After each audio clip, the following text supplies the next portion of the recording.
Hey, welcome back to Bizwit. On this channel, we simplify educational tech. In today's video, we're going to see Molly, who's a third grade teacher, showcasing how she uses Google Meet and Seesaw to annotate her work. This is a bit of a hack, so I hope you enjoyed this tutorial. A lot of times I use the text and I can type what the kids say.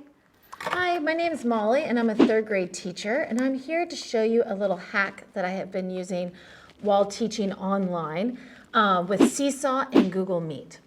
So sometimes you might notice that teaching math, especially for little ones, is quite difficult, and you want to show them everything that you do, and maybe you don't have a document camera, you don't have a stylus for an iPad, and all you have is just your computer. I have right here I have a monitor and a computer, but you actually do not even need this monitor. I just so happen to have it. You can simply do this hack just with your laptop and a mouse, and that's it, or even just with your laptop. So let's get started. So you're in a Google Meet session right now with your students, you're teaching them, and you have a lesson that you want to teach. So what I've done is, before the Google Meet starts, I've created a Seesaw activity. So what I want to teach, the Google Slides, is right here. However, if I just click right here, I have no tools to teach the lesson, which makes it very difficult because I can't write on it because there's no tools. Therefore, I need to go back to the three dots, click Edit Activity, and then you scroll down to where your template was uploaded, click on that, and then you can click through your slides and you have all of the Seesaw tools for you. So you can draw on it, you can erase. If you want to highlight something, you can use the highlighter. You can also, obviously add shapes if you need to.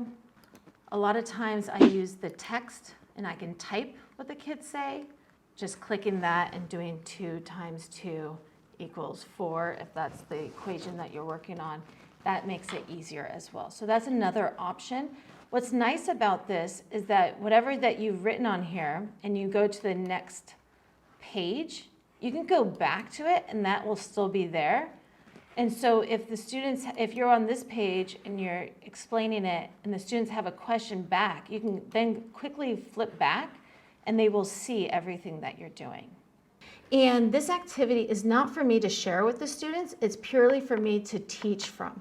So what I've done is, if I go to Edit Activity, you will see that I just put a title in just so I can remember what it is. And I inserted my Google Slides into the student template. What I'm going to do is just simply click on the template. And then right now you will see that your Google Slides have shown up and you have all the tools. So this is why I do this, is so that you can use these tools while teaching. So what you do now is just go share your screen, and this is a separate window. So you click Window, find it, Share.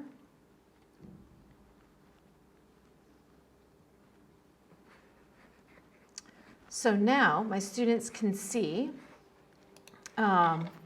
this screen right here.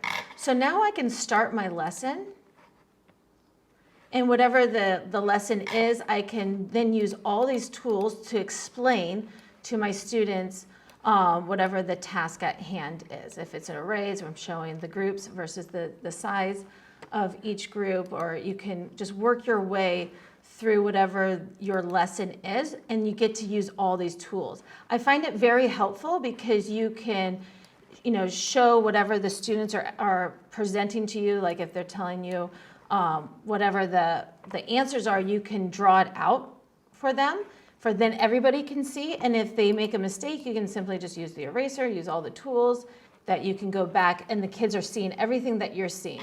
So everything that's on this window is in Google Meets, and it's a very easy way to teach math, especially in primary. So you are done with your lesson and you have your annotations on here. You have 2 choices. One is to keep it and simply just click the green check button. Or if you do not want these annotations on here anymore and you just want your original template, you click the X and you hit delete. But this will not delete your template, it will just delete the annotations once you've clicked save. So that's a quick little hack to use Seesaw activities as a way to annotate a math lesson or any lesson for that matter while you're on Google Meet. If you enjoyed the video, drop a like, and as always, I'll catch you in the next one.